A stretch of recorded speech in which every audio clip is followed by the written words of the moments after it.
Hello කියන හැමෝටම දැන් මේ නවකවදේ කේස් එකත් එක්ක ලොකුවටම දැන් ඇති වෙලා තියෙන කතා බහක් තමයි ඔයගොල්ලෝ දකින්න ඇති මේ සමහර මේ විශ්වවිද්‍යාලවල ඒ නවකවදයට ලක්වෙච්ච පිරිස් ඒගොල්ලෝ මේ නවකවදය කරපු මිනිස්සුන්ට සපෝට් එකක් දෙන ආකාරයට කතා කරනවා. මම කොළඹ විශ්වවිද්‍යාලයේ තමයි අධ්‍යාපනය හැදෑරුවේ 2014 වගේ කාලේ තමයි මගේ ෆස්ට් ඉයර් එක ගත කළේ. මම පස්සේ කාලෙක තමයි විශ්වවිද්‍යාලයකට ගියේ. පස්සේ කාලෙක ඉගෙනගෙන ඒ කාලෙත් මට මතකයි කොළඹ විශ්වවිද්‍යාලය ඇවිල්ලා මේගොල්ලෝ පිරිතක් වගේ දෙයක් ඕගනයිස් කරලා ඉවර වෙලා ඊට පස්සේ දවසේ ඉඳන් තමයි මෙයාලගේ මේ රැග්ගය පටන් ගත්තේ. කොළඹ විශ්වවිද්‍යාලය අර මේ ග්‍රහලෝකාගාරය ගාව සිංහ පිළිමයක් තියෙන මේ සිංහයා ගාවට එන්නයි කියලා තමයි මේගොල්ලන්ගේ යූනියන් එකේ මැසේජ් සිස්ටම් එකක් තියෙන්නේ. ඒකේ මැසේජ් එක ඒවා. එතකොට මේ විදිහට මේ පිරිතෙන් පස්සේ දවසේ මේගොල්ලෝ මේ සිංහයා ගාවට එන්නයි කිව්වා. එතකොට දැන් ඔය රැග් ගිහලා ලොකුවට පටන් අරන් තිබුණේ නැහැ. මමත් ගියා. ඊට පස්සේ නෝමල් ඔය නිකන් ඔය වටේ දුවන්න අර මේවා ඒ වගේ දේවල් දුන්නා. ගෑන් ළමයිනුත් ඉන්න වෙලාව ඊට පස්සේ ගෑන් ළමයින්ට යන්නයි කියලා එලා මුන් ටික අපිව අරන් ගියා. ඒ සිංහයා ගාව තියෙනවා පිටිපස්සේ පොඩි මේ ගොඩනැගිල්ලක් නැහැ. පොඩි නිකන් කාමරයක් වගේ තියෙන පොඩි කෑල්ලක් තියෙනවා. එතන පිටිපස්සට ඉවසරන් ගිහලා මුන් අර හමුදාය විදිහට වගේ ෆෝනින් කරලා මෙහෙම තියලා එකකාගේ රැවුල එහෙම බැලුවා. ඒතකොට රැවුල පොඩ්ඩක් එහෙම කපලා තිබුණ නැත්නම් කනේ පාරක් දෙයක් ගියා. ඒකෙන් තමයි මුන් ආරම්භ කළේ. ඊට මටත් එක පාරක් දෙයක් වගේ ගැහුවා. එහෙමින් ඇගේ මුන් මේ පටන් ගන්න. ඊට පස්සේ මම එදායින් පස්සේ උන්ගේ එහෙම මීටින් වල ගියන උන් අර මහා ශිෂ්‍ය සංගමය කොළඹ විශ්වවිද්‍යාලය කලාපීඨ ශිෂ්‍ය සංගමය කියලා ෆයිල් එකක් දැම්මා. අර ඔෆිස් කිට් එක ඇඳගෙන රැවුල කපලා කොණ්ඩේම කපන්න ඒව මේව තිබුණේ නැහැ. ඔෆිස් ඔෆිෂියල් විදිහට ඇඳලා ෆයිල් එක අතේ අරගෙන තමයි එන්න ඕනේ.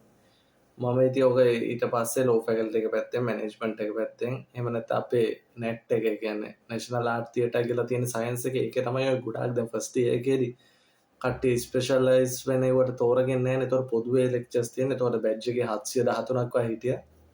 ඒතකොට ඒ ඔක්කොටම ලෙක්චර්ස් තිබුණේ අර ලොකු ලෙක්චර්ස් තිබුණේ අර net එකේ සයන්ස් එකේ. ඒතකොට ඒ සයන්ස් එකට ගියාට පස්සේ එතනින් පාර පයින්නකොටම 138ක් ආවට පස්සේ මම මේක ගෙදර ගියා. මම හොස්ටල් අරගෙන මේ හිටියෙත් නැහැ. ඔහොම තමයි ඒක උනේ ඇත්තටම. එතකොට ඒ ෆිසිකල් රැග් එකක් තිබුණා. මට මතකයි එක වෙලාවකදී ඇස් පේන්නේ නැති ළමයෙක් මට කිව්වා නෑ ඇස් පේන්නේ නැති උන්ට මම උන්ගේ අර සිංහයා ගාව තියෙන මීටින් තියෙනවා. ඒ වැඩි උන්ට ඉඳ ගන්න දෙනවා. මාර සැලකිලි එළියට බැලුවා. ඊට පස්සේ එහෙම ළමෙක් මට කිව්වා ඇස් පේන්නේ නැති අයට කලින් හොස්ටල් එකට එන්න දෙනවා. අනිත් අයට කලින්. එතකොට ඒගොල්ලන්ටත් රැයට කනට ගහන ඒ වගේ දේවල් කරනවා කියලා කිව්වා. ඒ කියන්නේ ඔව් කිව්වේ ඒ ළමයා ඇස් පේන්නේ නැති ළමයා මට කිව්වේ අපිට මේ ඇතුළේදී කරන්නේවා උන්ට අර එළියේදී කරන්නේවා උන්ට ඇතුළේදී කරනවා කියලා තමයි කිව්වේ. ඊට අමතරව මට තව එක දවසක් කිව්වා මේ මට සල්ලි තිබුණා නම් මම උන්ට ඔළුව නමන්නේ නැහැ මම එළිය බෝඩ් දෙනවා කියලා. පසු කාලයකදී එහෙම කියපු එකාම යූනියන් එකක ප්‍රධාන තනතුරට ගිහිල්ලා තිබ්බා. ඊට පස්සේ මට ඌව දැක්කම පොඩ්ඩක් දැන් මම දන්නවනේ මූගේ බෑක් ස්ටෝරි එක මූ කියපු එක මුලදී රැග්ගේ පටන් ගන්නවා. ඒක මතක් කියලා මට ඌව දැක්කම තිනා යනවා. මම මේ කියන්න යන්නේ මේ ස්ටොක්හෝම් සින්ඩ්‍රෝම් කියන එක පිළිබඳව. ස්ටොක්හෝම් සින්ඩ්‍රෝම් කියන්නේ ඇවිල්ලා මානසික තත්ත්වය සයිකොලොජිකල් සිටුේෂන් එකක්.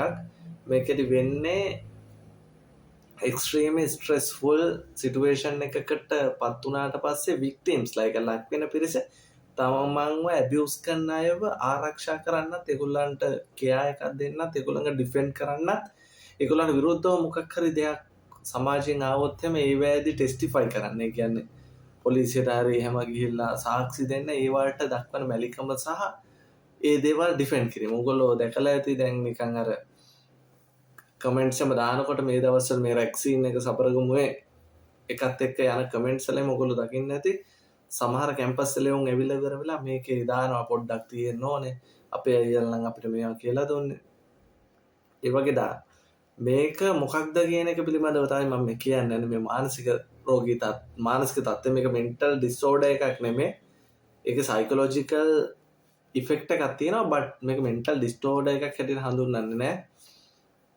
ඒක මෙන්ටල් ඉල්නස් එකක් හැටියට හඳුන්වන්නෙත් නැහැ. ඒක මේ coping strategy under extreme distress කියලා තමයි හඳුන්වන්නේ. කියන්නේ අර හින high distress situation එක අපේ mentally අපි cope වෙන්න හදන situation එකක් හැටියට තමයි හඳුන්වන්නේ. ඒතර මොකද්ද මේ ස්ටොක්හෝම් සින්ඩ්‍රෝම් කියන එක ඇතුනේ කොහොමද කියලා 1973 දී ස්ටොක්හෝම් වල බැංකු මංකොල්ලයක් සිද්ධ වෙනවා. ඒකෙන් තමයි මේ ස්ටොක්හෝම් සින්ඩ්‍රෝම් එක කියන එක ඇති වෙන්නේ. අගෝස්තු 23 අගෝස්තු 28 අතර තමයි මේ ස්ටොක්හෝම් වල බැංකු මංකොල්ලේ සිද්ධ වෙන්නේ. මේකෙදි වෙන දේ තමයි මේ ඔල්සන් කියන පුද්ගලයා ඇවිල්ලා තුවක්කු සබ්මැෂින් ගන්නයක් අරගෙන ඇවිල්ලා හොස්ටේජ්ලා 4 දෙනෙක්ව මෙයා තියාගන්නවා. ගෑනු 3 දෙනෙක් සහ පිරිමි කෙනෙක්. එයා ඉල්ලීම් 4ක් කරනවා. ලාර්ජ් රැන්සම් එකක් ඉල්ලනවා, බුලට් ප්‍රූෆ් වෙස්ට් එකක් ඉල්ලනවා, සේෆ්ලි මේකෙන් එළියට යන ක්‍රමයක් ඉල්ලනවා. එයාගේ යාළුවෙක් කියනවා කාක් ඔල්ෆර්සන් කියලා. එයාව හිරෙන් නිදහස් කරන්න කියලා ඉල්ලනවා.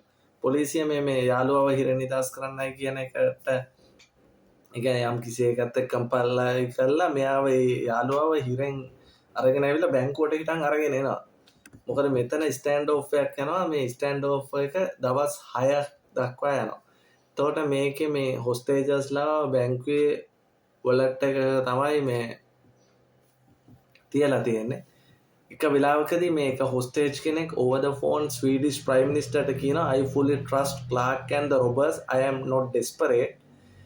They haven't done a thing to us. On the country they are been very nice කියලා. මම මේ ක්ලාක් කියන මේ හොරාව යාව මම හොඳටම ෂුවර් කරනවා. මට කිසිම ඩෙස්පරේෂන් එකක් නැහැ. ඒගොල්ලෝ අපිට මුකුත් කළේ නැහැ. ඇත්තටම මේගොල්ලෝ හරිම හොඳයි කියලා කියනවා.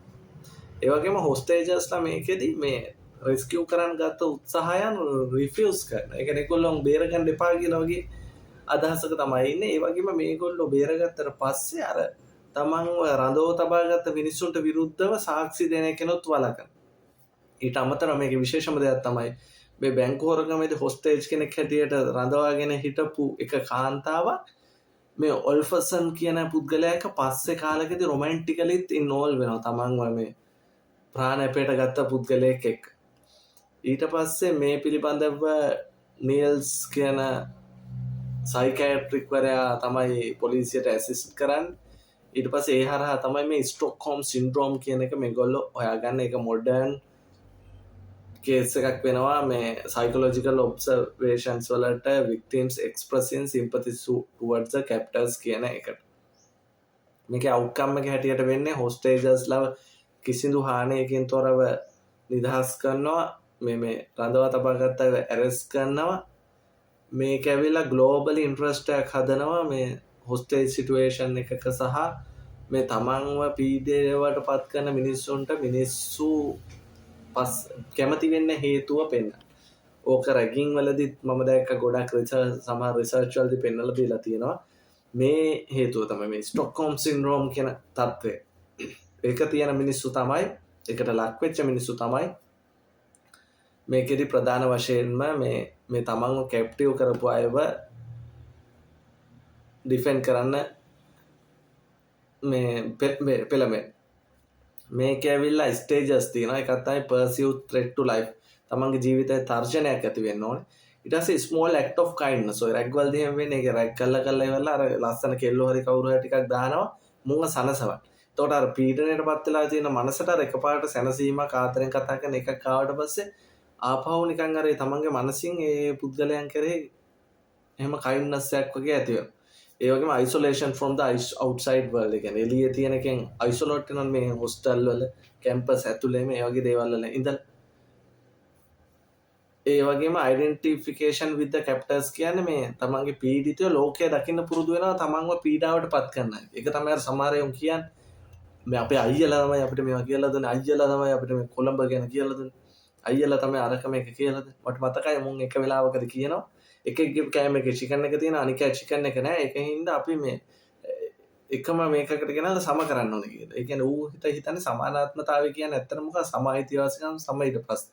අර ඌ හිතන් ඉන්නේ චිකන් කෑල්ල තියෙන එකාගේ චිකන් එක අයින් කරලා රොබින් හුඩ්ගේ හැමෝම චිකන් නොකා ඉන්නකොට ඒකෙන් සමානාත්මතාවය තියෙනවා කියලා. ඇත්තටම සමානාත්මතාවය කියන්නේ ඒක නෙමෙයි. හැමෝටම සමාන ඊට ප්‍රස්ථා සමාන අවස්ථා දෙනවා. ඒව පාවිච්චි කරලා සාර්ථක අසාර්ථක වෙන එක මිනිසුන්ගේ. මිනිසුන්ට සාර්ථක අසාර්ථක වෙන්න බැරි වෙච්ච එකට සමාජයේ පලි නැහැ.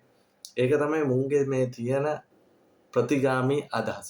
ඒක හින්දා මේ රැග්ගේට විරුද්ධව අනිවාර්යෙන් කටයුතු කරන්න ඕනේ. අනිවාර්යයෙන්ම මේගොල්ලන්ගේ විශ්වවිද්‍යාල පද්ධතියෙන් ඉවත් කිරීම දක්වා කටයුතු කරන්න ඕනේ. එහෙනම් see you guys soon මගේ එක්ක එකතු වුණාට